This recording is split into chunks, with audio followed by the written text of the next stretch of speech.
Do jeito que tá. Boa noite, irmãos. Bom estar com vocês aqui. Quem não estava de manhã aqui presente? Olha só, tá vendo? Eu cometi um erro tremendo de manhã. Falei para todo mundo, venha à noite, venha à noite. Aí a Emílio e o Tess me falaram assim, não, mas à noite é outro pessoal que vai, não cabe todo mundo, né? Falei, opa, pera aí, né? Mas então, muito bom ver vocês aqui novamente, aqueles que não ouvi pela manhã.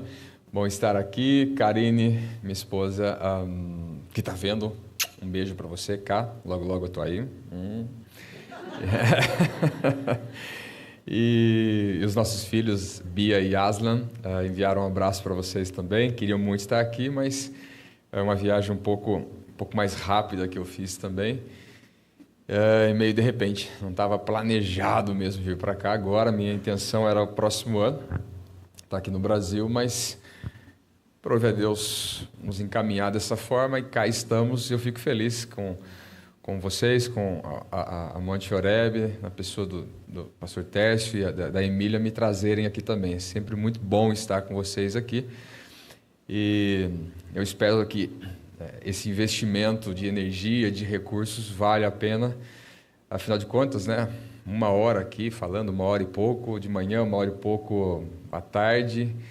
Eu espero que tudo isso vale a pena e gere transformação na vida de muitas pessoas. Em nome de Jesus. Mando um abraço novamente para o pessoal dos Jogados que estão acompanhando.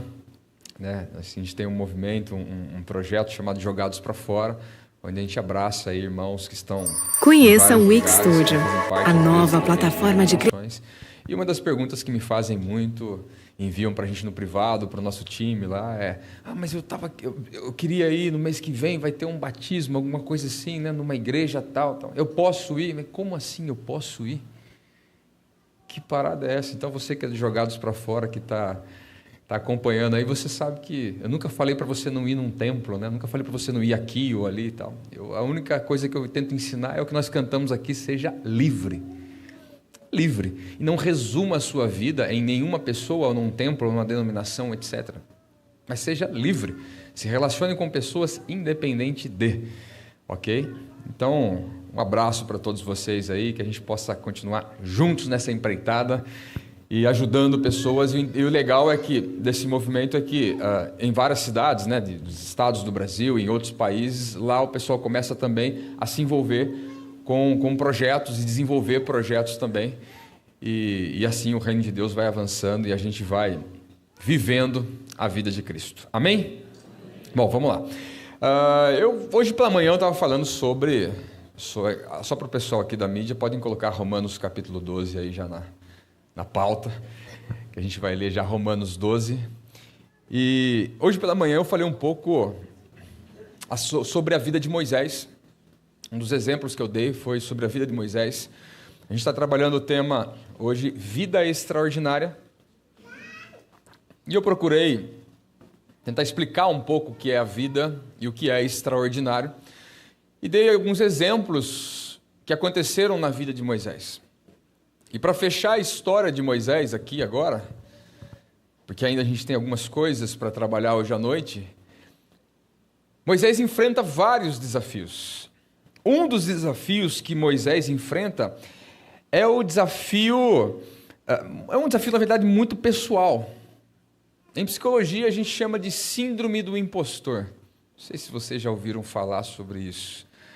Quando Moisés fica 40 anos no Egito, 40 anos depois de sair do Egito, e depois ele fica mais 40 anos peregrinando no deserto. Quer dizer, 40, 40 e 40. 40 anos pensando que era alguém dentro do Egito, 40 anos Deus fazendo dele ninguém fora do Egito, e 40 anos Deus transformando ele em alguém no deserto. Interessante como se resume a vida de Moisés. Mas quando Deus fala com ele para voltar para o Egito, para que Deus libertasse o povo que estava cativo, ele fala, eu sou pesado de língua, eu não sei, né, como proceder ali, eu não sei muito bem o que fazer. É muito comum a gente fazer isso, né? Aquilo que nos interessa, a gente já cai dentro, e eu sei, eu consigo, eu posso e tal, mas aquilo que interessa somente a Deus, ou no reino de Deus, a gente coloca muitas barreiras. Não sei, não posso, não consigo, não vou, não faço. Ninguém me ensinou, não tenho unção, não tenho dom, não tenho ministério, não quero aparecer, enfim, vem muitas coisas. E Moisés passa por essa ideia de síndrome do impostor, quer dizer, uma síndrome é caracterizada por pessoas que têm tendência à autossabotagem. Você já começou coisas e parou no meio do caminho? Pois é, várias, né? É interessante a gente ficar aqui em cima olhando, né, quando faz uma pergunta, né, a reação. Já começou e já parou no meio do caminho? Puxa, várias, puxa. E aí você começa a pensar e lembrar dessas várias e tal. E a gente tem uma grande tendência em ter uma percepção ruim de nós mesmos em determinados momentos. E a gente coloca barreiras onde não existem, cria barreiras onde não existe. Naturalmente, todo o cérebro do ser humano geralmente possui uma predisposição para não enfrentar muitas coisas, porque a primeira coisa que a nossa mente faz é tentar evitar a dor e tentar ir para o prazer. É sempre ir para o prazer e evitar a dor. Ir para o prazer e evitar a dor. Então, se tem uma decisão que você vai tomar que não tem prazer e tem dor, aí lascou. Que a gente sempre, automaticamente, a gente tenta fazer isso. É automático do ser humano. E Moisés passa por essa questão de colocar diante de Deus uma barreira. Mas, peraí, é Deus quem está falando com Moisés, não é o Zezinho da esquina. É Deus que está falando, vai até lá porque eu quero fazer tal coisa. Não é vai até lá porque você vai guerrear, batalhar com o faraó e tal. Então, Moisés não tem a percepção exata do que Deus está falando, porque ele olha para dentro dele e não consegue enxergar o que ele conseguiria fazer dentro da humanidade dele. Mas quando Deus fala conosco, a percepção que nós temos que passar a ter é em que, como Deus, ou quem é que vai fazer, não é nem como, mas quem é que vai fazer isso aí? Sou eu? Se Deus fala conosco em relação a algo específico, ou se Deus fala e já falou conosco em relação ao que é a igreja aqui nesse mundo, no planeta, quem são os seus discípulos, o que devem fazer e como devem proceder, como é que eu posso dizer então que eu não consigo, não posso, não vai? E a gente tem uma ideia muito complicada, parece meio franciscana até, uma ideia gnóstica, onde quanto mais eu sofro, mais perto eu estou de Deus.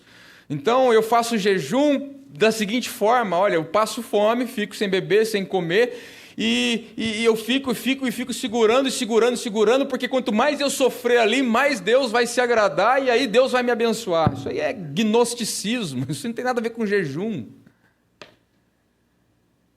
Eu vou subir a escadaria de joelhos, até sangrar, porque aí Deus se agrada de mim. E quanto mais eu for lascado na vida, pronto, mais espiritual eu vou ser. E eu ouvi muito isso nos anos, nessa questão missionária. A gente estava conversando no carro, até falei, né? Na ideia de muitas pessoas, quanto mais lascado o missionário tiver, mais espiritual ele é, melhor ele é. Quanto mais perdas ele contar que ele teve, uau, como Deus é bom. É porque é o outro que perdeu, não é você, né? Né? Deus é maravilhoso. Por quê? Porque esse cara sofre pra caramba. Uau! Olha a percepção que nós temos. E essa síndrome do impostor, ela, dia a dia, faz com que a gente se posicione de uma maneira totalmente errada. Vamos fazer alguma coisa em Serrinha e vamos impactar a sociedade. Primeiro pensamento, o que o pastor quer que faça? O que a igreja vai fazer? E a gente não levanta a mão e fala assim, peraí, o que eu vou fazer agora aqui? Olha, eu tenho uma ideia para me encaixar nisso aqui. E muitas vezes departamentos em igrejas são criados exatamente porque que as pessoas não estão vivendo o que deveria viver. Porque, vamos falar sério, a igreja de Atos não tinha departamento. Eu duvido se todo mundo tivesse agindo aí fora, fazendo, exercendo os seus dons e tal, se a gente pensar em estruturar um departamento. Eu duvido. Você ia no máximo organizar aqui aquilo que já estava acontecendo. e não criar uma estrutura para começar a acontecer alguma coisa, que é o que geralmente se faz. Já estava acontecendo. Pelo movimento que se gera a partir do momento em que eu conheço a Cristo. Eu falei de manhã um pouco a respeito de ser filhos. Citei um livro, atrevi-me a chamá-lo de pai, quando na verdade algumas religiões, obrigado, Gilberto, algumas religiões elas enxergam Deus como um Senhor apenas, mas não têm uma percepção de pai. E se não tem uma percepção de pai, eu não me encaro como filho, e se eu não sou filho, eu tenho que só obedecer e ponto. E um escravo, ele não consegue se valorizar. Ou consegue? Você acha que na época da escravidão no Brasil, ou ainda tem escravidão na África, em muitos lugares, na Ásia, em muitos lugares, ainda existe. Você acha que um escravo pega e bate no peito e fala, olha, a vocação que eu tenho é fantástica, como eu tenho valor, olha como eu tenho poder, olha, posso todas as coisas. Um escravo falando isso, posso todas as coisas. Um escravo, você acha que ele pensa assim? Faz isso? A formação mental que um escravo tem é, eu só sigo. Eu não fui feito para pensar, eu fui feito só para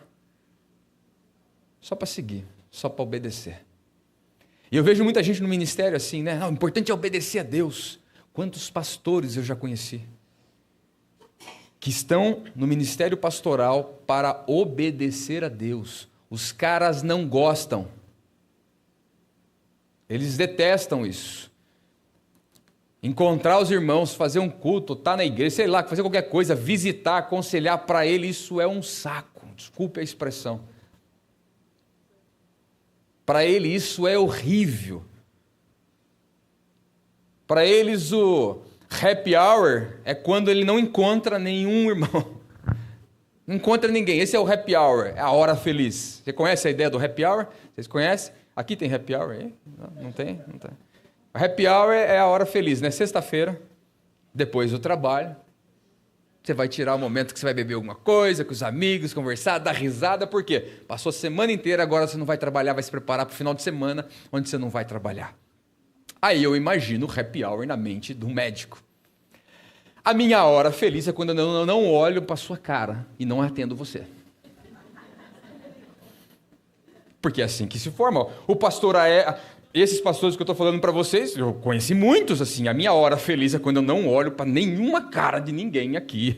A hora que ninguém me liga, quando eu não aconselho ninguém, quando eu não prego, quando eu não falo para ninguém. Essa é a minha hora feliz. Minha hora feliz, a hora feliz do policial é a hora que eu não tenho que proteger ninguém.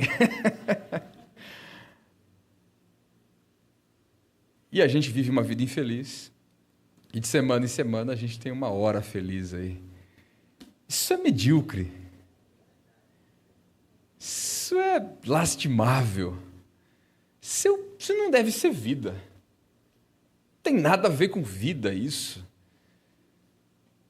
Ah, mas eu estou trabalhando com algo, sabe, que eu não gostei muito bem. Então ressignifica isso, aprende a ressignificar, dá um outro sentido para isso, algo muito mais profundo e segue a vida. Romanos capítulo 12, versículo 1 e 2, pode ser. Eu vou ler aqui para não ficar diferente. Rogo-vos, pois, irmãos, pela compaixão de Deus, que apresenteis os vossos corpos em sacrifício vivo, santo e agradável a Deus, que é o vosso culto. Verso 2. E não vos conformeis, ou não sede conformados com este mundo, mas sede transformados pela renovação do vosso entendimento, para que experimenteis qual seja a boa, agradável e perfeita vontade de Deus. Numa outra versão, versículo 2 diz: não vos conformeis com este mundo, mas transformai-vos. Transformação da nossa mente. Vida extraordinária. Bom, seguindo o exemplo de Moisés, eu consigo refletir sobre a vida de Davi também. Davi tomou atitudes que nos fazem entender um pouco o que é ser extraordinário. Quando nós pegamos aquele trecho onde Davi cuida das ovelhas do seu pai, até ele conhecer tete a tete Golias, ali passa a dar um filme muito interessante. E eu repito, a gente lê esses textos numa naturalidade assim, enorme, gigante, porque a gente já conhece o final da história, né? Quando era criança, você já sabia que Davi meteu uma pedra na testa do Golias e derrubou ele. Você já sabe o final da história. Mas vamos tentar passear um pouquinho na realidade que Davi enfrentou ou viveu naquele momento ali. Bom, Davi, 1 Samuel capítulo 17.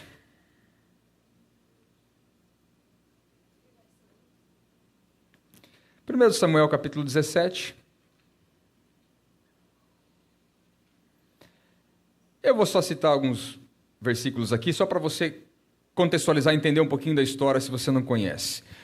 Verso 12 diz assim: E Davi era filho de um homem efrateu de Belém de Judá, cujo nome era Jessé, que tinha 8 filhos, e nos dias de Saul era este homem já velho e adiantado em idade entre os homens. Foram-se os seus 3 filhos mais velhos de Jessé, seguiram a Saul a guerra, e eram os nomes desses 3 filhos que se foram à guerra: Eliabe, o primogênito, o segundo Aminadab, e o terceiro Samá. E Davi era o menor, e os 3 maiores seguiram a Saul, foram para a batalha. Versículo 20. Davi então se levantou de madrugada pela manhã e deixou as ovelhas com um guarda, e carregou-se e partiu com Jessé, como Jessé lhe ordenara, e chegou ao lugar dos carros quando já o exército saía em ordem de batalha, e os gritos chamavam a peleja. Então o que acontece é que os 3 irmãos de Davi foram à guerra, e Davi, que era o menor, ficou em casa, e ele ia esporadicamente lá para levar alguns queijos, alguma comida para eles, deixava com o chefe ali dos soldados, e ele voltava, e assim ele fazia constantemente, até chegar num momento em que um tal Golias, muito grande, começou a afrontar todo o exército ali, tirar sarro, como se diz, brincar. E Davi era muito curioso. Uma dessas vezes que ele foi levar a comida aos seus irmãos, ele desceu ao campo de batalha, o texto conta aqui, e ele vê essa cena. Ele presencia a cena onde Golias afronta o exército. E isso é espetacular, a forma como Davi responde a isso. Deixa eu te dizer uma coisa novamente. A diferença que temos em sermos cristãos não é no que vai nos acontecer. Porque pessoas que não conhecem a Deus morrem e pessoas que conhecem a Deus morrem. Pessoas que não conhecem a Deus ficam doentes, pessoas que conhecem também ficam. Pessoas que não conhecem a Deus ficam desempregadas, e pessoas que conhecem também ficam desempregadas. Pessoas que não conhecem a Deus são traídas, e pessoas que conhecem a Deus... Então, o que nos acontece nesse mundo é tanto quanto aquele que não conhece a Deus. Ponto. A diferença não está naquilo que acontece, a diferença está em como eu respondo àquilo que acontece. Se nós pegarmos naquele campo de batalha, Golias afrontando o exército de Israel, o ordinário, quer dizer, o pela ordem, o comum, o normal, o natural, era o exército de Israel devolver isso a Golias. O exército de Israel matar no peito essa e em cima de Golias, porque eram homens de guerra, preparados para a guerra. Eram homens que realmente já tinham batalhado, já tinham tido experiências em campo de batalha. Eram homens que sabiam manejar muito bem a espada, o escudo, que sabiam usar o seu capacete, a couraça. Eram os caras bravos, como se diz.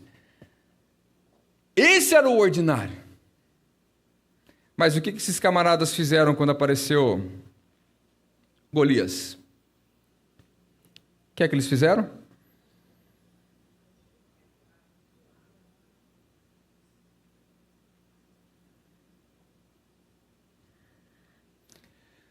O texto diz que quando eles viram Golias o afrontar, eles temeram e fugiram.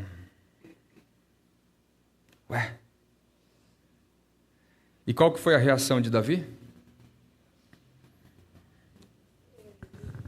O que ele falou?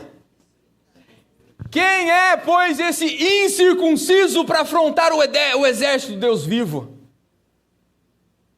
Olha a diferença. Uma vida extraordinária, ela é extraordinária porque ela reage diferente da maioria. Extra, é além, não é como todo mundo, não é igual. Ah, mas todo mundo faz, mas todo mundo diz, mas todo mundo isso, mas todo mundo aquilo. Ok, então segue a ordem. Vai ser como todo mundo, vai colher o que todo mundo colhe, vai viver o que todo mundo vive. Daqui a 30 anos... Você parou para pensar que daqui a 50 anos, a maioria de nós aqui só vai ser um retrato na parede de alguém? Daqui a 100 anos, eu e você nem retrato vai ser. Talvez alguém fale, olha, um dia e tal. Nem isso, nem foto a gente vai ser na mão de ninguém. A vida está passando e a gente fica vivendo como se não tivesse um porquê. E a gente quer reagir como todo mundo, porque todo mundo, e eu estou lascando para que todo mundo quer, pensa e acha. A gente tem tanto orgulho muitas vezes, mas tanto orgulho muitas vezes, o pessoal chama isso de humildade, eu chamo de orgulho, na verdade. Uma pessoa que se esconde atrás da sua timidez, isso é orgulho. Isso não tem nada a ver com humildade. Sou muito tímido, se esconde, não quer fazer nada, não assume nada, não vai dar. Isso é orgulho, por quê? Porque é medo de errar. Se errar, eu vou me expor. O que vão falar de mim, o que vão pensar de mim, isso é orgulho próprio. Tem nada a ver com humildade isso aí. Eu sou tímido, não parece porque eu estou pregando aqui agora, estou enfrentando, mas eu sou tímido, sou quieto no dia a dia. Isso é orgulho próprio. O que vão dizer se eu colocar essa camisa, se eu colocar esse sapato, se eu fizer isso, se eu colocar na frente, se eu errar, se eu assumir alguma coisa e errar, o que vão dizer? Orgulho próprio, não é humildade isso aí, irmão. A gente tem que parar, colocar as coisas como são, porque só se vive esta vez. Não tem outra vida, eu não sou kardecista. Não acredito que nós vamos evoluir depois, vir aqui numa barata e não sei do que e tal, e depois uns vai vir no rato, na vaca. E o kardecista não crê nisso, tá? Isso aí quem crê são alguns hindus, ok? Não vou vir em outra pessoa também, não tem mais. Eu acredito que chegou aqui, acabou. Ponto. Depois, eternamente com Deus, etc., que não faço ideia como é que vai ser.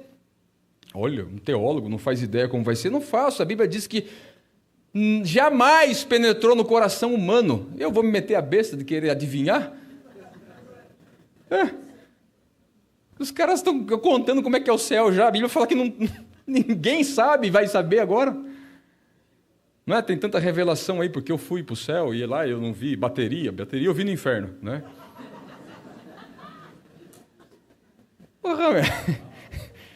É impressionante.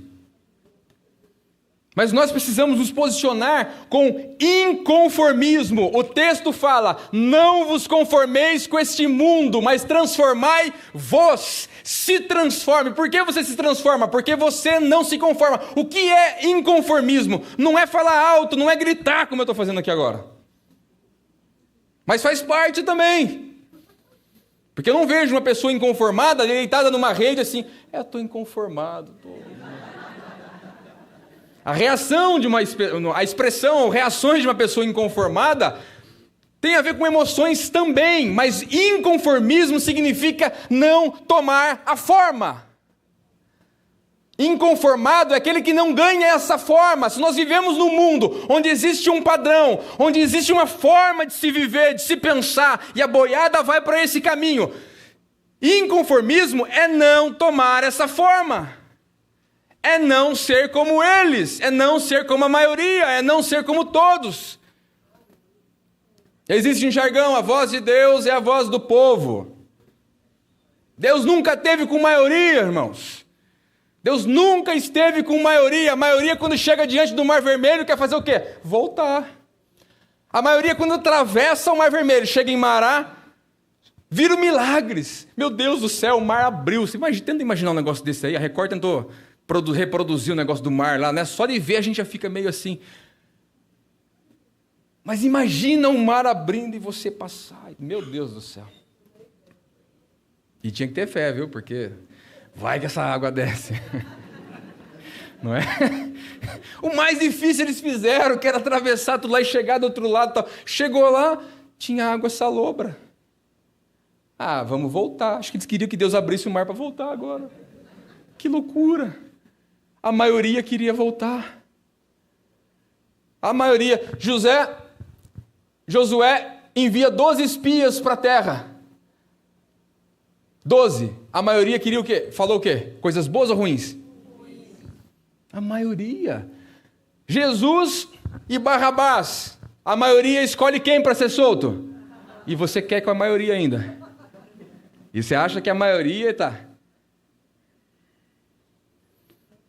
Não, mas o sistema batista, a maioria levanta a mão e vota e tal. Né? Faz a ata. E eu estou pouco me lixando para o sistema batista nisso aí. Na sua vida não é a maioria. Você toma decisões baseadas no que o seu vizinho está fazendo, no que o irmão está fazendo e tal, e vai para onde? Aonde é que está a direção de Deus para a sua vida, para a sua história? Você é homem? Deixa eu falar com os homens aqui um pouco. Você é homem? Então honra o fato de ser homem.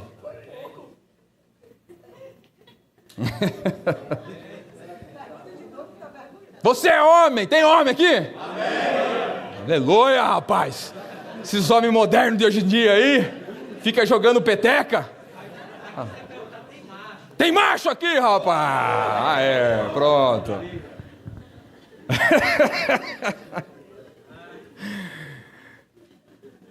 Mas olha só. Então, assuma o seu propósito de vida. Guie a sua família num propósito de vida. Quando a Bíblia fala que a mulher tem que ser submissa, submissa não quer dizer obedecer, quer dizer estar embaixo de uma missão. Agora, se você não é um cara que tem uma missão, vai ser submissa ao quê? Vai viver embaixo de que missão se não tem missão, se tu é um Zé Ruela? Sabe quem é um Zé Ruela? Em São Paulo? Hã? São Paulo, Zé Ruela é aquele cara que não... É um babaca. É um nada, não pensa em nada, não faz nada. Casa, trabalho, trabalho, casa, casa, trabalho, trabalho, casa. Assuma a responsabilidade. Mata no peito. Vá para cima. Ah, mas a maioria dos homens são exemplo para a gente hoje em dia? São? A maioria dos homens hoje, os caras estão brincando de peteca, irmão, o dia inteiro. Cara, não tem uma coisa assim, eu vou ligar para minha mãe. Pelo amor de Deus. Terceirizando, rapaz. Que coisa. Agora, se o seu marido tem, mulheres, uma missão, então para de ser um estorvo, como dizia minha avó, né? Para de ser uma pedra, uma mochila pesada que tem que ser carregada. Porque quem reclama, murmura e tal. Seja inconformada, quer dizer, não ganhe a forma desse movimento diabólico feminista, esse lixo. Família está sendo destruída hoje por quê? Se esse lixo fosse bom, o mundo estaria melhorando. Família é coisa boa ou ruim hoje em dia? Os caras vão... mas é impressionante, tem que ser muito burro para ir para um negócio desse aí. Desculpe a expressão, mas não estou pedindo desculpa por chamar de burro quem é assim, ok? Mas só para usar a expressão burro, tá bom? Porque continua sendo burro. O pessoal faz um congresso e fala abertamente, sim, nós queremos destruir a família. E tem mulher que segue um negócio desses aí, porque é minha liberdade. Liberdade? Você chama isso de liberdade? Não ser a pessoa que Deus te fez para ser é liberdade, isso aí? Se você é preso na sua própria concupiscência, isso é liberdade? Liberdade em Cristo é você passar a viver e fazer aquilo que você não quer viver e fazer. Isso é liberdade. Porque para seguir os seus próprios desejos e vontades, não precisa ser livre. Nós somos presos já nessa raiz pecaminosa, que a Bíblia chama de concupiscência da carne. Então, tanto homem quanto mulher, viva inconformado. Aqui, na cidade que vocês estão, ou na cidade que você está aí acompanhando na internet, seja inconformado. Não ganhe a forma da maioria. Não se satisfaça com a forma da maioria, com a maneira da maioria. Mas eu tenho medo, mas eu não quero que você perca o medo. Eu só quero que você enfrente o medo. Você precisa ter medo. Tem uns coaches aí de fundo de quintal, os caras fundo de quintal, milionários, jatinho para lá e para cá, então eles têm as palavras da vida eterna hoje em dia, que a gente pauta sempre no dinheiro. Aí o cara vai e fala assim, eu não tenho medo. Há 30 anos eu não tenho medo de nada, tenho medo de nada e tal. Eu tenho muitos medos. Então eu sou um cagão. E você é o cara. Eu tenho muitos medos. Mas vai com medo mesmo. Vai com medo mesmo. Enfrente os medos. Medo é um sensor, é um sinal de alerta. Mas ele não é uma placa de pare. Ele não é uma rede que te prende. E algumas pessoas aqui precisam tomar uma posição hoje de enfrentar o seu medo e assumir certas responsabilidades, de dar passos que você não queria dar, porque está acostumado com a desgraça do passado, como eu falei hoje pela manhã. Liberte-se. Transformai-vos. A gente não presta atenção naquilo que a gente lê geralmente. Passa tão reto. O texto fala, e não vos conformeis com este mundo. Seja inconformado com o mundo é o sistema. Transformai-vos. Deixa eu dizer uma coisa para você. Eu sei que a gente ouviu a vida inteira, em muitos lugares, que Deus vai transformar a nossa vida. Mas não é verdade. Porque Deus não vai invadir a vida de ninguém. Deus não vai pegar a pessoa, amarrar e falar assim, pô, agora você é um passe de mágica, você é outra pessoa. Não. Ele nos potencializa e nós vamos transformando. O fruto do Espírito é a potência de Deus dentro de nós para que a gente possa nos transformar a cada dia. Você se transforma. Então para de vir para a igreja e fazer campanha de oração para Deus transformar a sua vida. Porque Deus não vai apertar um botão e tudo mudar. Porque se for assim, a responsabilidade é toda dele então. O que nós estamos fazendo aqui? Ele que faça. Ué, para que Afeganistão? Para que ajudar pessoas se a responsabilidade é toda dele? Pô, só vou orar, deixa ele faz tudo. Mas eu não encontro isso na Bíblia. Essa não é uma realidade bíblica. Então seja inconformado. O inconformismo é uma marca de uma pessoa que tem uma vida extraordinária. Você pode não ter grandes feitos, grandes coisas por aí, mas é uma marca indiscutível o não fazer parte desse sistema. Saia da caixa. Se permita transformar. É interessante que quando Davi chega para Saul, ele fala assim, então disse Davi a Saul, verso 34, de 1 Samuel 17, teu servo apacentava as ovelhas... não, vou ler o 32. 32.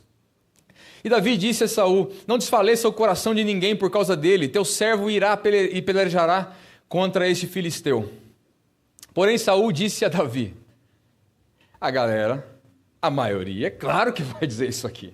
É óbvio, um gigante, um gigante de guerra e um garoto que não sabe nada.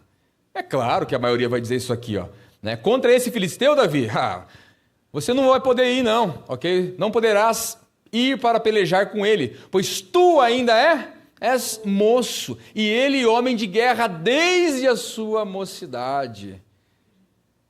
É claro que a maioria não vai compreender isso aí, só que a gente insiste em contar para as pessoas e ter relacionamentos errados e pedir conselhos para as pessoas erradas.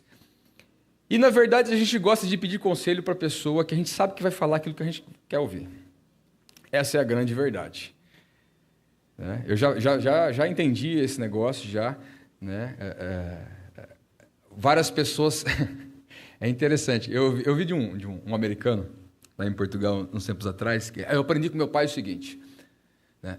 Tem coisas que você não precisa pedir permissão, você pede desculpa depois. Então ele vive assim. Né? E tem muita gente que faz isso, né? Ó, em vez de pedir um conselho, depois eu falo assim, aconteceu, desculpe, me ajuda a sair dessa agora. É claro que vocês aqui são muito crentes. Eu tenho certeza que nunca ninguém chegou para o pastor Tércio e falou assim, puxa, eu tomei uma decisão errada, não consultei, não falei, não pedi conselho. Né? E eu sei que nunca ninguém fez isso aqui. Todas as pessoas aqui buscam conselhos, porque vocês sabem que na multidão de conselhos há sabedoria. Mas pedir conselho para a pessoa errada é pior do que não pedir nada, porque você ganha um aval. Pedir conselho para a pessoa errada é querer um aval para fazer a coisa errada. Você precisa que alguém confirme aquilo ali. Eu percebo quando as pessoas vêm conversar comigo sobre alguns assuntos e ficam contando história, e rodeando para tentar um aval para ela fazer o que é errado. E quando eu percebo esse rodeio, eu já paro direto, para. Você não vai me convencer, ok? Vamos deixar bem claro, você não vai me convencer. Não tem história que você conte, etc, porque é um princípio. Agora, você quer fazer, vai lá e faça. Mas não perca o meu tempo, por favor. Eu sou bem direto e reto, ok? Não faço rodeios em nada disso. Você vê que o linguajar que eu uso aqui, às vezes, é um linguajar um pouco chulo. Não que eu não saiba usar um vernáculo, mas eu quero me aproximar de você. Quero que você entenda que eu estou falando com você. E que você vai encontrar a maioria das pessoas que vão falar para você o contrário do que Deus ensina. Esse é o grande fato. E elas vão mostrar grandes consequências da sua atitude. E ela não está errada em relação a isso, porque realmente é perigoso. Ou Saul estava mentindo aqui? Saul não estava mentindo. Era perigoso ou não era? Saul mentiu? Não mentiu. Só que a questão é, Saul ouviu o que Davi ouviu de Deus? Saul teve a experiência que Davi teve com Deus? Então o que é que Saul sabe sobre isso? Essas pessoas ouviram o que você ouviu de Deus? Tem o relacionamento que você tem com Deus? Não. E o que é que você sabe sobre isso então?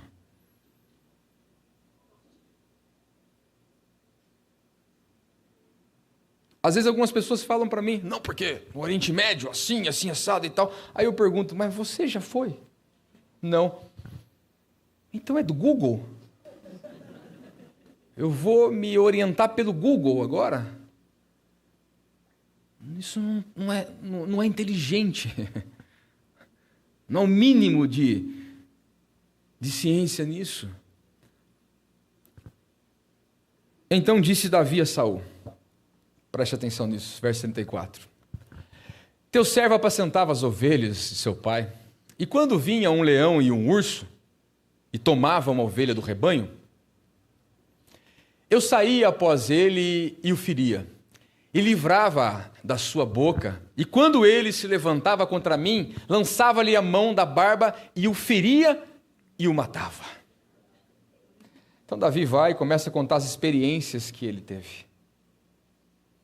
Deixa eu dizer uma coisa para você.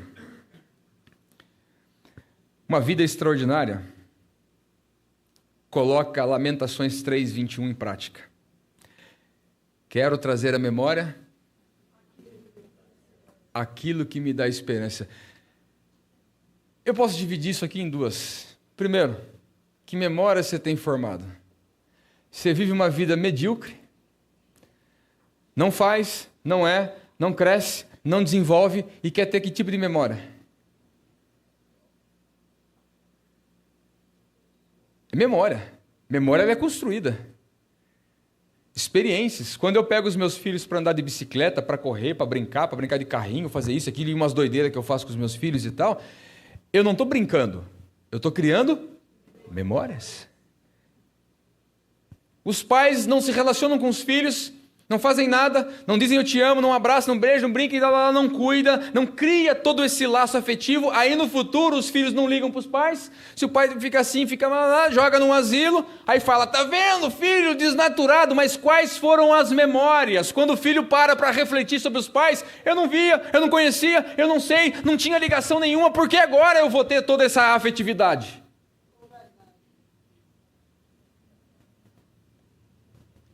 Eu sei que é duro isso, porque tem situações aqui que você não vai conseguir mudar mais. Mas a gente pode agora ter a oportunidade de criar novas memórias. Se você quer ter boas memórias para lembrar, e isso te dar e trazer esperança, então construa boas memórias agora. Significa tenha experiências agora. Se permita viver experiências com Deus agora. E isso no futuro vai servir para, quero trazer à memória aquilo que me dá esperança. Aí você vai ter o que lembrar, recordar. A Bíblia diz que o Espírito Santo nos faz lembrar, mas não dá para lembrar aquilo que você nunca viveu ou aprendeu. Se você não estudou física quântica, você não vai lembrar nunca. Quais são as memórias que você tem? Segundo, é que isso tem a ver com fé. Isso tem a ver com eu realmente acreditar que Deus não mudou. Porque o que Davi está dizendo é, olha, Deus fez. E quem disse que não pode fazer de novo agora? Aconteceu. Quem disse que não pode acontecer? Era uma experiência pessoal de Davi, não é um padrão. Sempre que Deus fez no passado, sempre vai fazer agora. Não é um padrão. Mas o fato é que nós estabelecemos padrões ruins. Não estabeleça esse padrão bom que sempre vai dar certo, mas também não estabeleça o padrão ruim de que nunca vai dar mais certo, ou sempre vai dar errado. Lembra da síndrome do impostor? Então, nunca vou conseguir, nunca vai dar certo. E aí entra a criação de muita gente, né? Olha, eu cresci ouvindo que não vou dar certo, que não vai acontecer, que aqui não dá nada, que esse lugar aqui não presta, esse tipo de negócio não vai dar certo, eu não nasci para isso e tal, e a gente acredita nisso. E acaba não vivendo experiências espetaculares que poderiam acontecer. Eu lembro quando eu vim para o sertão, eu recebi palavras maravilhosas de apoio. Dentre elas, você é louco. Você vai morrer lá. Teve um pastor que falou, você vai voltar com o rabinho entre as pernas. Palavra de Deus. Coisa linda, irmão. Hein? Para com isso. Tem gente que falou, você quer se mostrar. Nossa, cada coisa linda, maravilhosa com os colegas de ministério. Lindo. Coisa espetacular. Eu vim. E me lasquei? Sim. Eles estavam certos. Brincadeiras à parte, eu não me movo pelo resultado. Eu me movo pela palavra de Deus para mim. Eu me movo pelo propósito que Ele plantou em mim.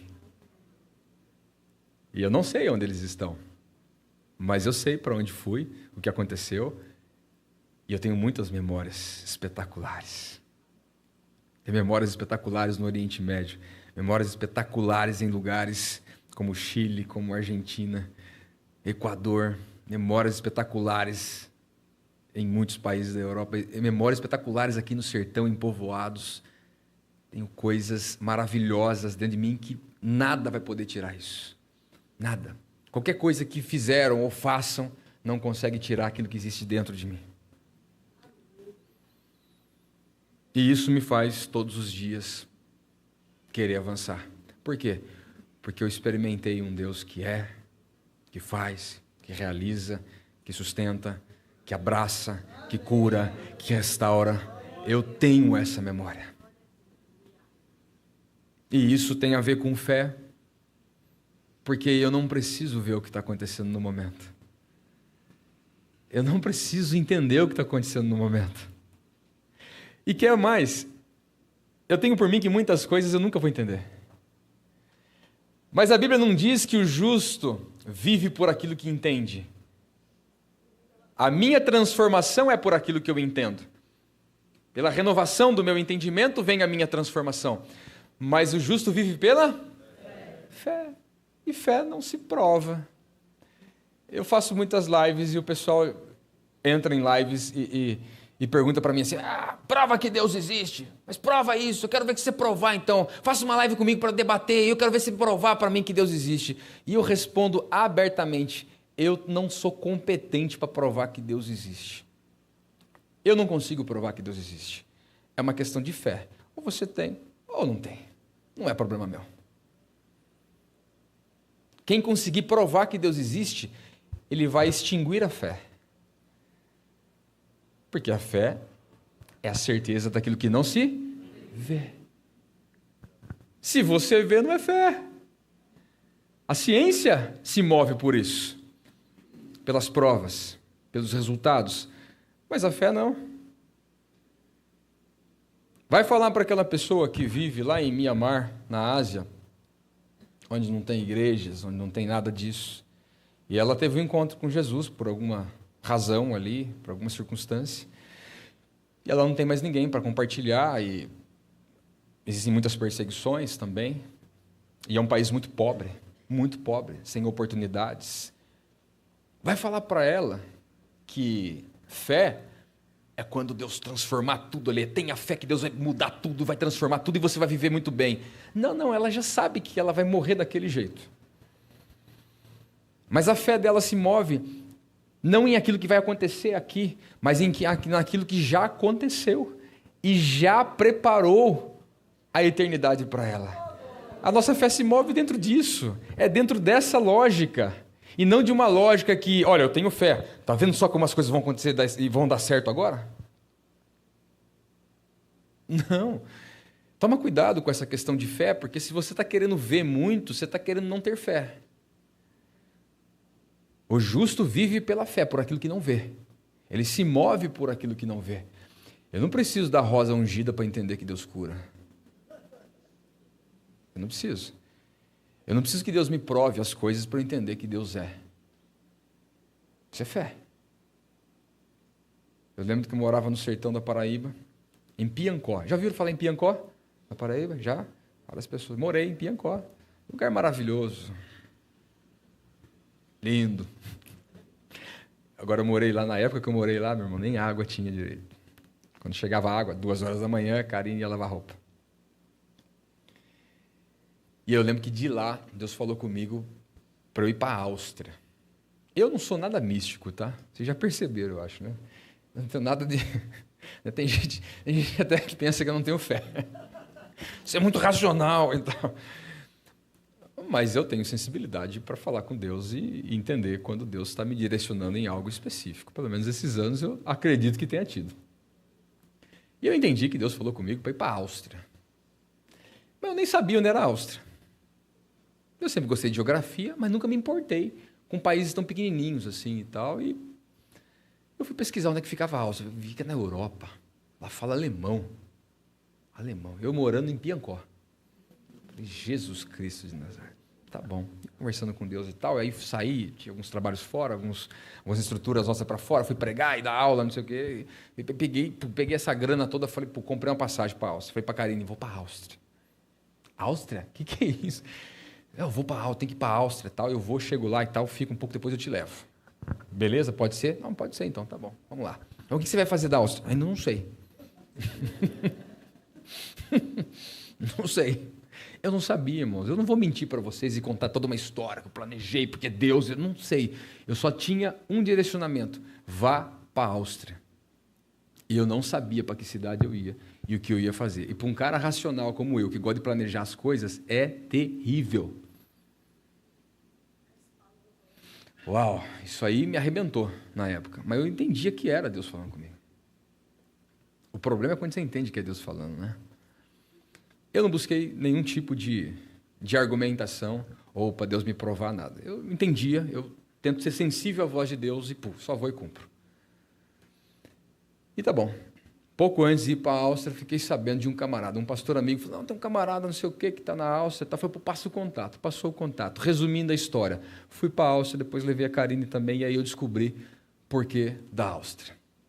Primeiro, uma família que nós resgatamos, ajudamos e ajudamos a curar. Uma família completa. Segundo, foi na Áustria que eu comecei a ajudar afegãos que fugiam da guerra. As minhas primeiras experiências com refugiados foi na Áustria. Afegãos que chegavam embaixo de caminhão, fugido, para entrar na Europa, ia passando de país em país até chegar ali. Jovens que acordavam de madrugada, traumatizados com guerra, com um tiro, com isso, com aquilo, pegavam gilete, tentavam cortar o outro, cara maluco. Foi na Áustria que essa história começou. E de lá, depois eu comecei a ir para o Oriente Médio e me apaixonei por isso. Deus pega as coisas loucas para confundir as sábias. Deus tem as suas formas de fazer. E isso me leva para o versículo 38, se não me falha a memória.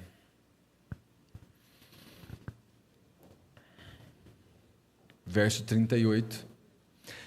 Saul vestiu a Davi da sua armadura. Ele pôs sobre a cabeça um capacete de bronze e vestiu de uma couraça. Davi cingiu a espada sobre a armadura e experimentou andar, pois jamais havia usado. Para um pouquinho, deixa aqui um pouquinho. Ir para uma guerra, colocar escudo, couraça, espada, tudo isso, é bom ou não é bom? É bom. Capacete, né? Proteger e tal, é bom. Algo natural, normal. Ok? Então, para a maioria. Davi era a maioria? Davi entendia duas coisas. Primeiro, Deus age de formas diferentes. Deus tem as suas formas de agir. E Ele não segue os nossos padrões. Eu sei que a teologia vai dizer uma coisa, as teologias da Assembleia, da Batista, da Presbiteriana, da Metodista, etc. Eu sei que os estatutos vão dizer uma coisa, eu sei que os livros vão dizer uma coisa, mas a verdade é que Deus tem as suas formas e Ele apenas não contradiz o contexto bíblico, só isso. Você pode querer sistematizar Deus da forma que você quiser. Pode fazer os cálculos para o dia que Jesus vai voltar. Tudo isso é a historinha do Chico Bento. Porque a verdade é que Deus tem as suas formas. Davi entendia isso. Segundo, é que Davi entendia que o que era bom para o outro não necessariamente é bom para mim. Isso era muito bom para os soldados de Israel. Para ele, não.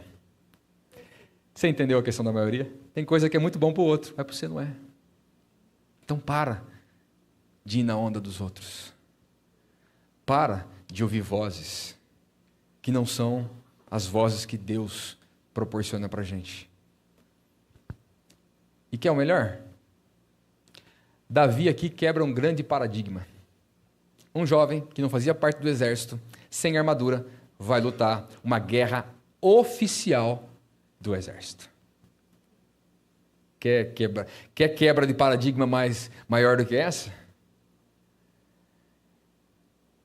Quando o pastor Tércio falou que eu sou fora da curva, tem a ver com isso. Eu lembro que uma vez me falaram assim, você está pregando essas coisas, você vai fechar as portas, hein? Eu lembro que eu ouvi isso algumas vezes, né? E ele estava certo, fechou muitas portas, igreja evangélica e... Mas eu entendi que, na verdade, eu não fui vocacionado para essas portas. Eu só quero entrar nas portas que Deus me abre. Eu não quero entrar em portas que as pessoas me abrem. E eu não quero ser amado pelas pessoas. Eu já passei dessa fase. Eu não quero ser benquisto pelas pessoas, não quero que falem bem de mim. Na verdade, estou pouco me lixando para isso. Se gostam, se não gostam. E não entenda como uma arrogância da minha parte.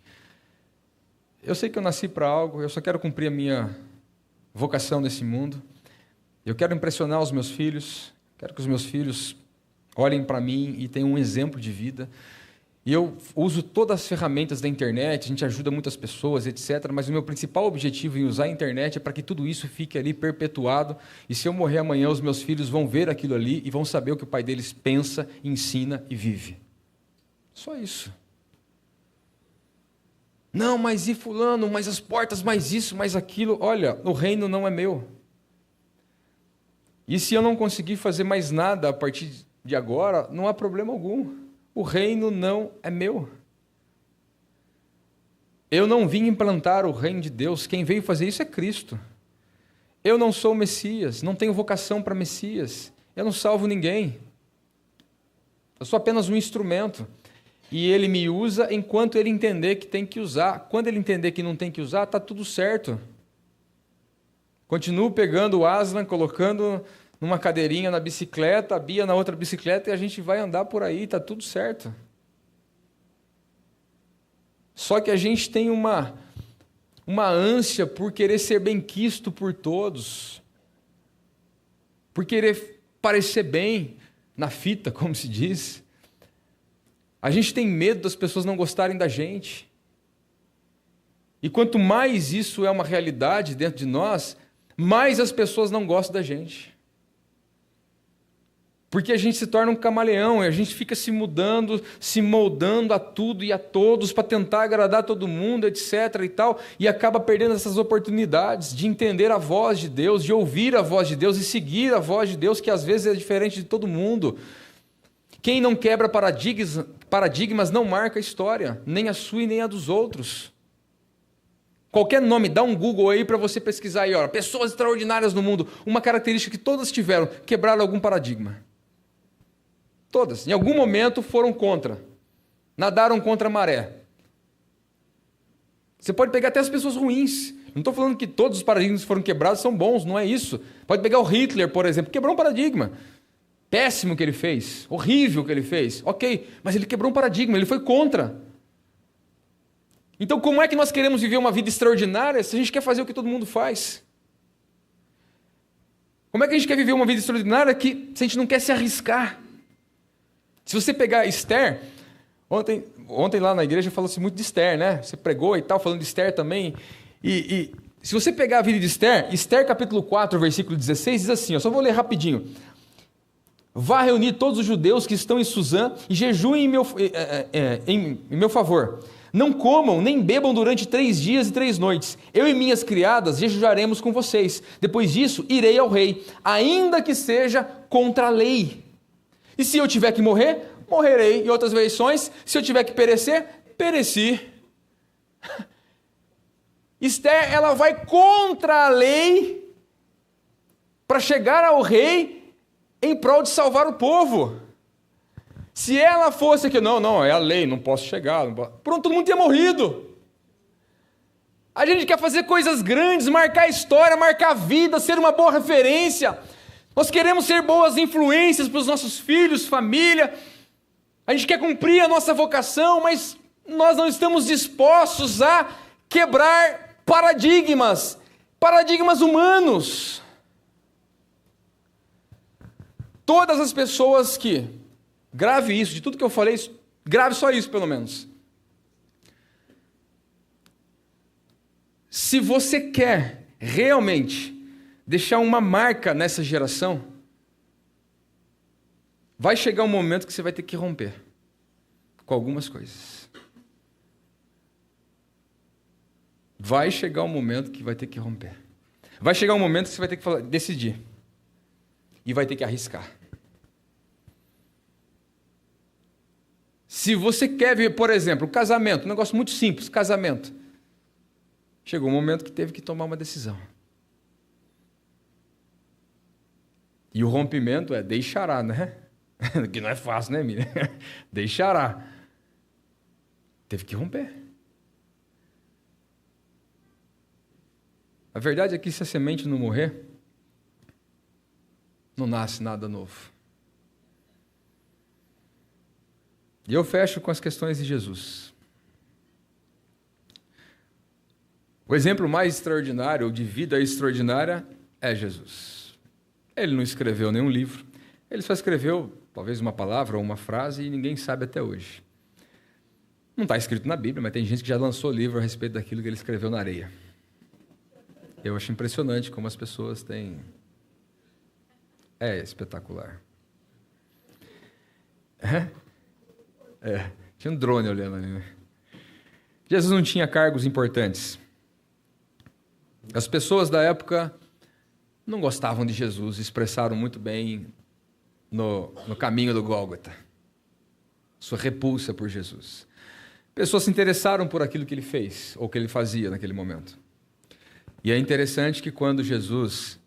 Preste atenção nessa chave aqui, viu?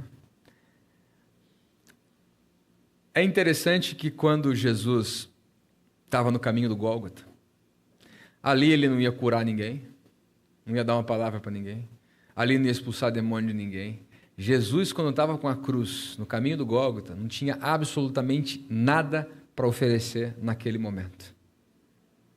E quando Jesus não tem nada para oferecer naquele momento ali, a gente vê quem é quem.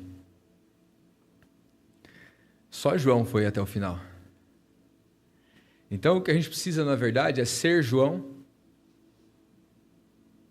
segui-lo, sem nada, sem querer nada em troca, e precisamos andar com pessoas como João.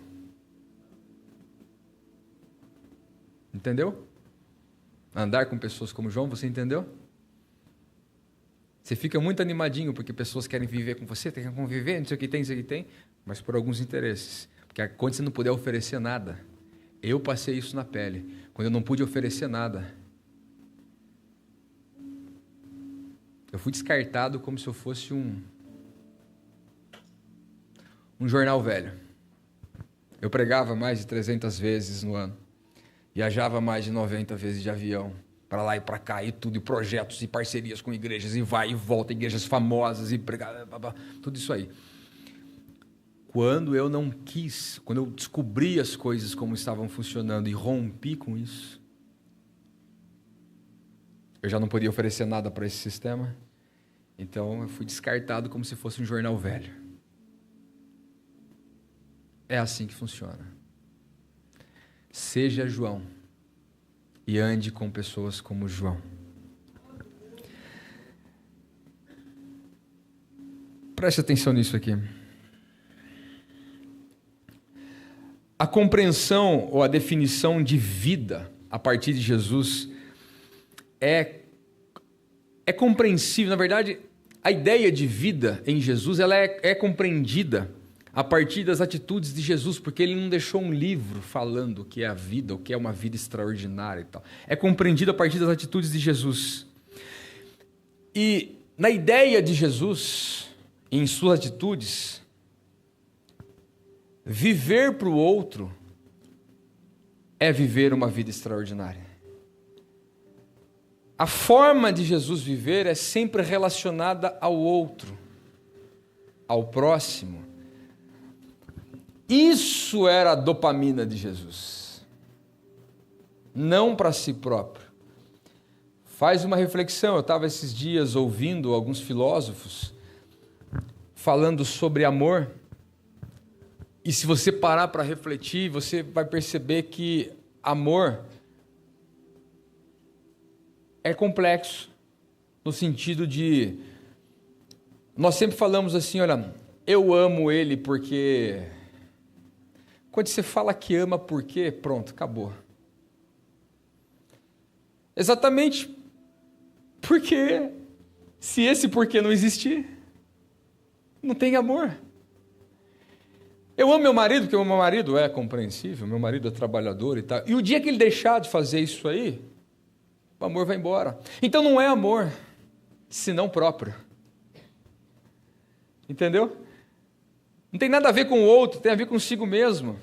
Enquanto eu tenho um benefício, enquanto isso me traz alguma coisa, algum resultado, eu amo. Olha, eu amo a Deus, por quê? Porque Deus é maravilhoso, porque Deus me salvou, eu amo a Deus porque Deus, me tirou daquela vida, eu amo a Deus porque Deus, tem feito grandes coisas na minha vida, eu amo a Deus porque Deus, puxa vida, deu uma casa, eu amo a Deus porque Ele, puxa vida, deu um carro, Ele mudou nossa história financeira, eu amo a Deus porque Ele me deu um filho, eu amo a Deus porque Ele me deu um bom casamento, é sempre por quê? E por isso que quando nada disso acontece, ou tudo isso se perde, o amor vai junto.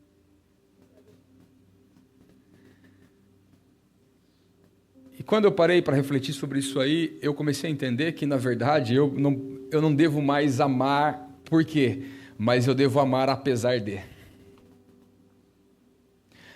apesar da vida que eu estou vivendo, eu amo a Deus.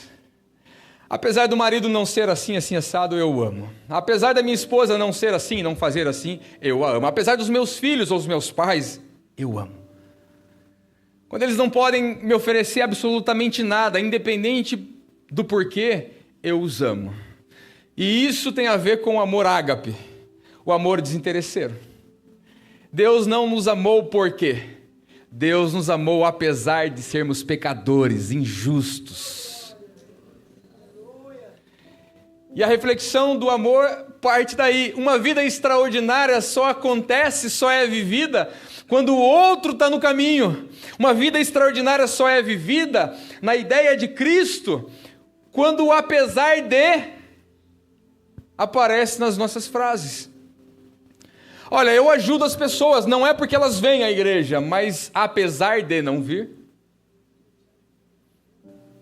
São Paulo, uma época, nós temos uma base de projetos com refugiados, uma organização que temos chamada Refúgio Brasil. E eu lembro que ali a gente ajuda muitos refugiados e muçulmanos e tal. E eu fiz contato com pastores e igrejas da cidade, etc. e tal, né? Naquela época ainda existiam algumas coisas. E aí, não recebi muitos feedbacks positivos. Mas aí um deles foi lá conversar. Oh, a gente quer ajudar, a gente quer participar e tudo. Queremos doar a cesta básica. Eu não sei por que essa ideia de cesta básica, irmão. O brasileiro é viciado em cesta básica. Qualquer necessidade que você fala, cesta básica, vamos arrecadar cesta básica, doar cesta básica. Alguém aqui vive com cesta básica, assim? Tem alguém que sonha em cesta básica. Eu sustento minha família com a cesta básica. Eu não sei o vício que o pessoal tem em relação a isso. Mas tem gente lá que liga falando, querendo doar 500 cesta básica. Eu falo, meu Deus do céu, 500 cesta básica? Vamos pegar esse dinheiro e comprar realmente o que é necessário, né? Mas enfim. Não, queremos doar cesta básica para os refugiados. Eu falei, tá bom, que benção, maravilha, ok, tá bom. E como é que vai ser?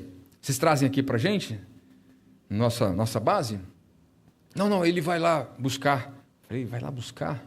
Lá na igreja. Bom, a gente pode acompanhar ele lá e buscar. Não, funciona assim, ó. Ele vai lá, aí ele assiste o culto, aí depois do culto ele é cadastrado, aí a gente dá a cesta básica. Eu falei, peraí, deixa eu ver se eu entendi. Um pai de família que perdeu tudo na guerra da Síria, ele chega agora com 5 filhos, aí ele é muçulmano, ele vai para o culto evangélico, em português, e ele só fala árabe, aí ele assiste o culto evangélico, português, ali, né? E aí depois disso aí, ele está apto a preencher uma ficha e poder comer. É isso? Uau! Eu não posso reproduzir para vocês aqui a resposta que eu dei para ele, porque o horário não permite. Mas eu pedi para ele pegar a cesta básica e não doar. Literalmente eu fiz isso. E depois eu publiquei uma nota falando a respeito. Porque esse é o amor. Eu ajudo aquele muçulmano porque ele vem na igreja, assiste o culto, cumpre os meus rituais, embora ele fale árabe, só entenda árabe. E olha, agora ele está credenciado a poder levar arroz para o filho dele. Uau, que amor fantástico! Que amor maravilhoso!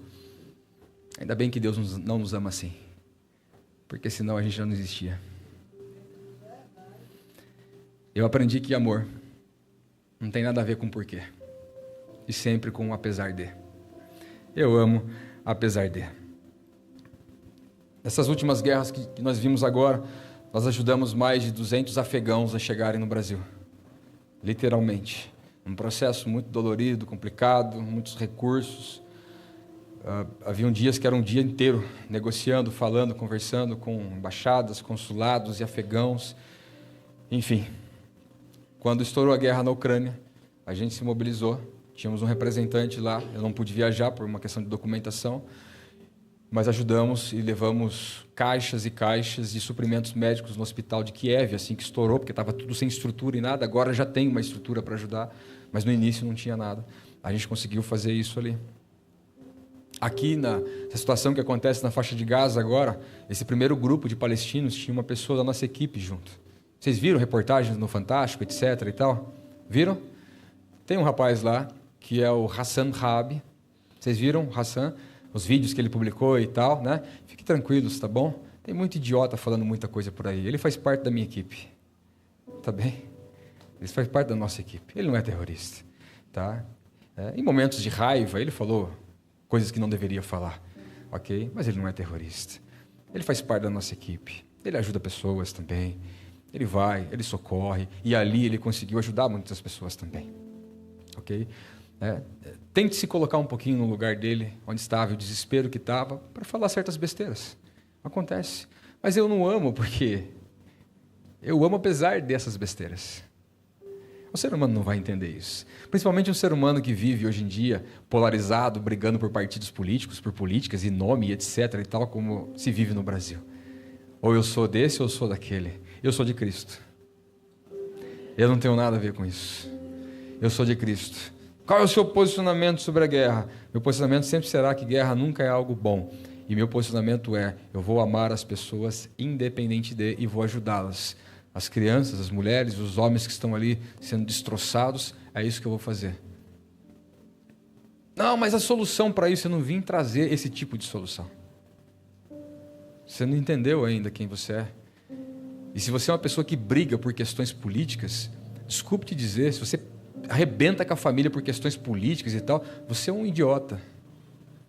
Eu sei que o pastor Tércio, ele é polido, ele nunca vai te dizer isso na cara. Mas como eu vou embora amanhã, eu vou te dizer, você é um idiota. Se vocês como casal fazem isso em casa, vocês são dois idiotas. Vocês destroem a paz dos seus filhos por isso. Vocês não têm a mínima noção de quem é Cristo ainda. E hoje é uma boa oportunidade para começar a ter e tomar uma posição. Não faça isso. Não faça isso. Hipótese, eu tenho as minhas posições e as minhas convicções políticas muito duras, muito severas. Mas eu não estou aqui nesse mundo para defendê-las. Eu não estou aqui nesse mundo para impô-las. Não foi para isso que Deus me salvou. Eu não deixo de ter as minhas convicções. E nos momentos secretos, com um amigo ou outro, a gente conversa e tal, e pá, e um fala isso, eu falo aquilo, e pá, a gente levanta e fala alto. Levantou dali, está tudo certo. Continua abraçando e vivendo. Mas não é isso que está acontecendo. Entenda o seguinte, não importa quem entre como presidente, o mundo vai piorar. Tudo vai ficar pior. Tudo vai ficar pior. Mas você tem a oportunidade de responder positivamente, mudando a sua mente, mudando a sua postura e decidindo a partir de hoje ser uma pessoa extraordinária e viver uma vida extraordinária. Em Portugal estamos montando nossa base, eu faço parte, eu e a Karine, de uma organização que é holandesa de ajuda humanitária, já estamos ali estruturando tudo isso. Já fizemos parcerias com o Instituto Ronald McDonald, onde a gente tem projeto com crianças com câncer, lá também em Portugal. Já temos uma estrutura nossa que está socorrendo e ajudando muitos imigrantes e refugiados também. Quer dizer, em 2 anos a gente conseguiu avançar de uma forma absurda. E continuamos com a ideia de ter uma base, onde nós vamos pegar e trazer irmãos que estão no Oriente Médio, em regiões da África, para ir para lá ou em outro lugar ali naquela região da Europa, para tratamento médico, odontológico, psicológico, suporte, porque eles não têm isso naqueles lugares. E eu sei o que é ser um missionário e ficar largado, abandonado, sem você ter um mínimo de cuidado. E quantas vezes eu colhi consequências disso. Então nós pretendemos amar esses irmãos dessa forma. Dar um tempo de refrigério, de cuidado, de direcionamento, de treinamento para eles também. Faço parte de uma organização que é americana, que prepara, envia, cuida de missionários latinos em lugares inóspitos no mundo. E a minha parte agora está sendo estruturar alguns treinamentos que a gente vai fazer, isso em português, espanhol e inglês, e também cuidar. Como esse ano, né, do ano passado para cá, eu cuidei bastante de missionários na Caxemira. Sabe onde fica a Caxemira? A Índia, em cima, divisa com o Nepal. O pau quebra lá, meu irmão, você não tem a noção como é que é o negócio. O negócio ali, depois você dá uma pesquisada sobre Caxemira. A Caxemira, olha, enfim. Então temos procurado avançar. Temos procurado avançar. E a pergunta é, o que é que você está vivendo aqui?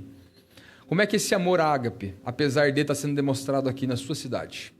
Como é que está? Na sua cidade. Como é que está sendo demonstrado? Não espere estrutura. Não espere pastor. Não espere denominação. Não espere o momento certo. Não espere. Faça. Viva. O pastor Tércio estava me dizendo que tem umas 400 pessoas aqui frequentando. Puxa vida. 400. No mínimo, olha, para falar por baixo, assim, vocês têm que ter uns 20 projetos funcionando, bombando, assim, no mínimo, por baixo. Assim, fala assim, não estamos fazendo nada. Tem uns 20 projetos acontecendo aí para resgatar pessoas, para amar pessoas. Não é o projeto pelo projeto, é o projeto como envolvimento na sociedade, como a sua postura de cristão, como a igreja de Cristo se posturando na sociedade. É o nosso envolvimento. Se você tem um dom, aí tem um projeto, então. Aí tem uma ação. Aí dá para se desenvolver e dá para fazer. Então, a partir de hoje, comece a pensar diferente. Comece a refletir diferente. Fiquei sabendo sobre a questão do orfanato. Pelo amor de Deus, se vocês não abraçar um negócio desse de orfanato, irmãos, olha... Um dos sonhos do meu coração é montar um projeto como esse, que eu sempre apoiei e ajudei a desenvolver em parceria. A gente comprando meninas que são vendidas no Nepal e na Índia como escravas sexuais.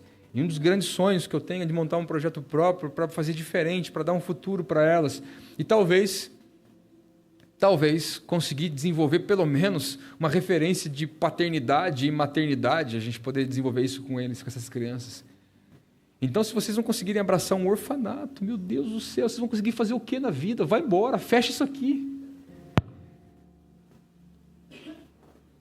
Se 400 pessoas aqui não conseguirem fazer isso, com excelência, vocês estão brincando. Desculpe falar isso, não combinei nada com o pastor Tércio, ele pode até não gostar do que eu vou dizer, o que eu estou dizendo. Mas se essa estrutura toda, essa quantidade de gente, olha para o lado do seu lado aí, ó. Olha quanta gente. E tem o dobro, porque de manhã tinha isso também. Se vocês não conseguirem pegar esse orfanato e fazer o negócio acontecer de verdade, e ser... Meu Deus do céu.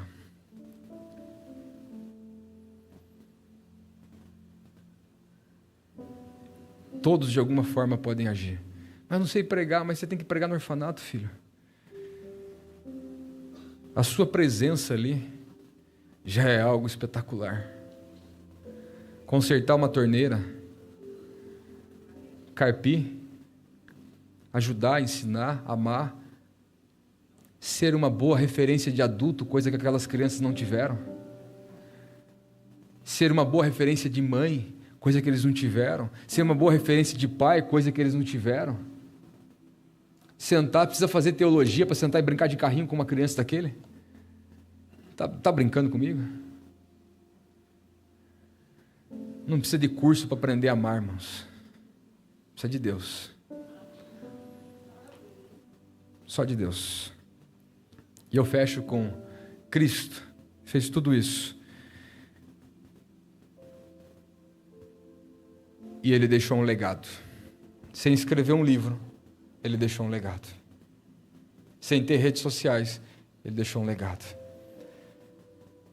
Sem nada do que nós temos hoje, Ele deixou um legado. 2000 anos depois, o legado continua. 12 pessoas ouviram Ele. Apenas algumas quiseram seguir realmente.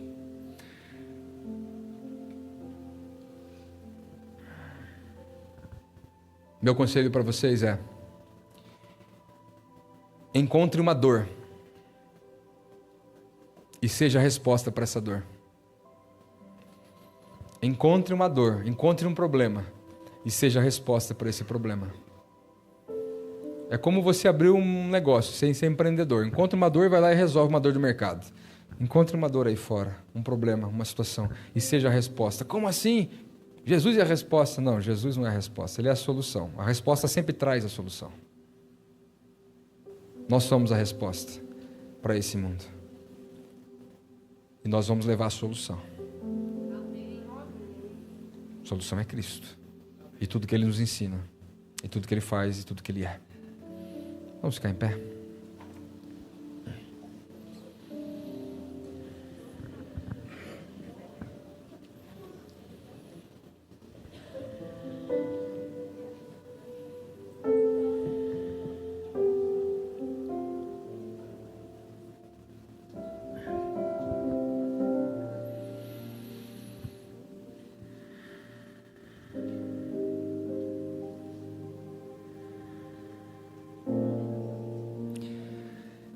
Jesus é o resumo de tudo isso que eu falei sobre Moisés, suas atitudes, sobre Esther, sobre Davi, ou qualquer outro exemplo. Jesus é o resumo de tudo isso.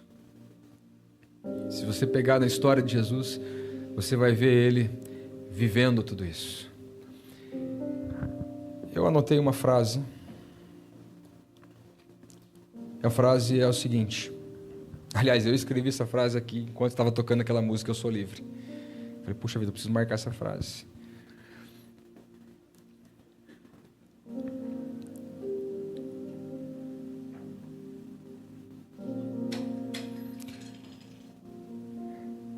A frase é a seguinte: se somos cristãos e Cristo diz ser a vida, porque Ele é o caminho, a verdade e a vida, então a nossa existência só faz sentido se expressarmos esse Cristo, que é a vida. Então quando eu falo sobre vida extraordinária, só faz sentido vida para nós se nós expressarmos, não é falarmos, é expressarmos. Eu vou dizer a última besteira da noite. Tem muitas coisas que a hora que eu digo o pessoal fica assim, mas é a última. Prometo. Pare de seguir as palavras de Jesus. Pare de seguir os ensinamentos de Jesus. Deixa eu explicar, tá bom? Comece a seguir o Jesus dos ensinamentos. O Jesus da palavra. Seguir uma letra é uma coisa. Seguir um livro é uma coisa. Seguir o autor do livro é outra coisa. Porque a experiência com o autor do livro nos impacta de uma forma. A experiência do escrito desse autor nos impacta de outra forma. A experiência relacional com o autor, com o próprio Cristo, é diferente da experiência dos escritos. Por isso que tem muita gente que estuda a Bíblia, mas nunca vive como Cristo. Continua pregando heresia, continua vivendo, continua falando que Deus não existe, mesmo estudando a Bíblia, porque a Bíblia não é a transformação, ela não é a verdade, ela não é a vida, mas Cristo é a verdade e a vida, Ele é o caminho, a experiência com o Cristo. Se o escrito não me levar para uma experiência com a pessoa, os escritos são espetaculares, desde que eu viva o que eles apontam que eu tenho que viver, que é a pessoa de Cristo. Feche seus olhos por um instante.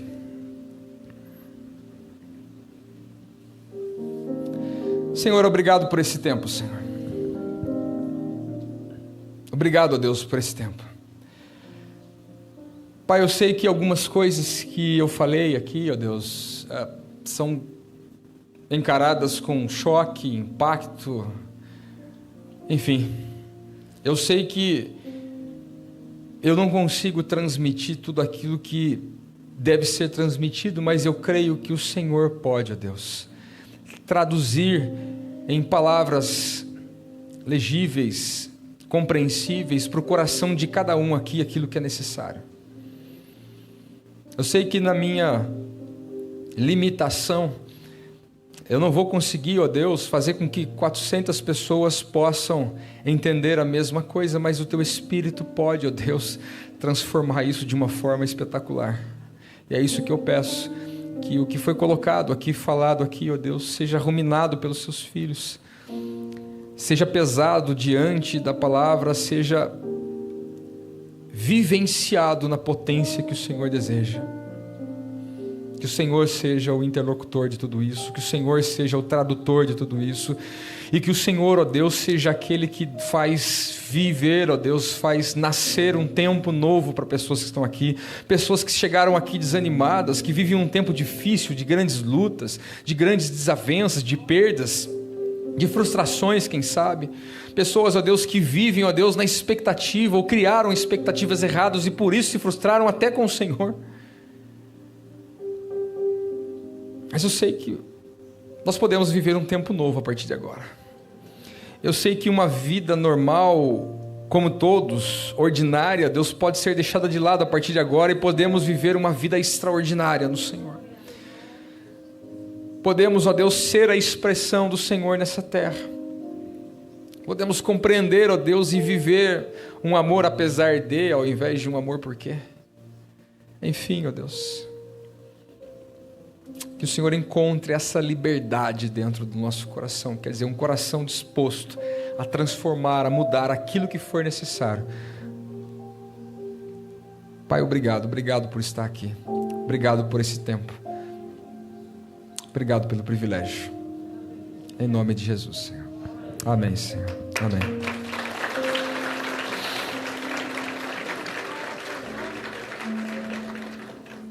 O pastor Tércio vem aqui, deixa eu só dar um recado. Eu viajo amanhã, mas nós temos uma escola, nós criamos uma escola na internet chamada Escola Divergente, com muitos discursos, estudos e reflexões, inclusive esta aqui vai entrar lá também, vai ficar disponível para o pessoal também, mas se você quiser saber um pouco mais, quiser conhecer um pouco melhor, e temos muitos materiais teológicos também, é uma forma que eu encontrei de continuar ensinando, continuar ajudando, fazendo, usando essas plataformas e, ao mesmo tempo, todo recurso que entra vai para os nossos projetos também. Tem uma plataforma como se fosse uma Netflix, eu falo, é a Netflix do cristão ali, porque tem uma pancada de cursos, tem séries exclusivas de muitos assuntos específicos também, e aí você vai maratonando ali e vai proporcionando crescimento, tanto na área psicológica quanto na área espiritual e teológica. Se quiser conhecer um pouquinho melhor, o Instagram, que você tem um link para ter acesso ali, e acho que no YouTube o nosso pessoal já colocou um link também ali para quem quiser conhecer melhor, mas o Instagram é Everton Lopes Jogados. Everton Lopes Jogados, tem um Instagram ali que você pode conhecer um pouco melhor. Beijo no seu coração, valeu. Senta aí, pastor Everton, coloca o vídeo aí. Desliga aí uma luz. Tem um recado para você aí.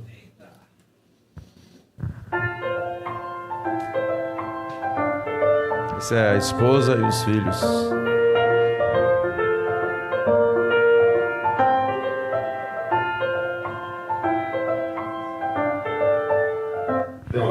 Quem que é, filho? É o papai. Onde que ele tá? Te peço, pai, que possa usá-lo para edificar a tua igreja. Olá, pessoal da Batista Monte Oreb. Muito bom estar com vocês aqui, mesmo que de longe, diretamente de Portugal. Aproveitem o pastor Everton aí por nós. Que Deus o use poderosamente nesse lugar. Que Deus abençoe pessoas. Que Deus continue usando a vida dele para abençoar, assim como tem abençoado vocês nesses dias. Abençoar muitas e muitas vidas. Pastor Tércio, pastor Emília, a todos.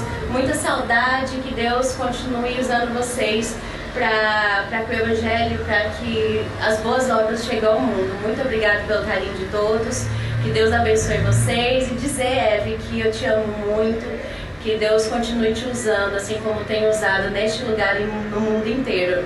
Lá. Beijo, tô com muita saudade, pai. Beijo, te amamos. Tchau, pessoal.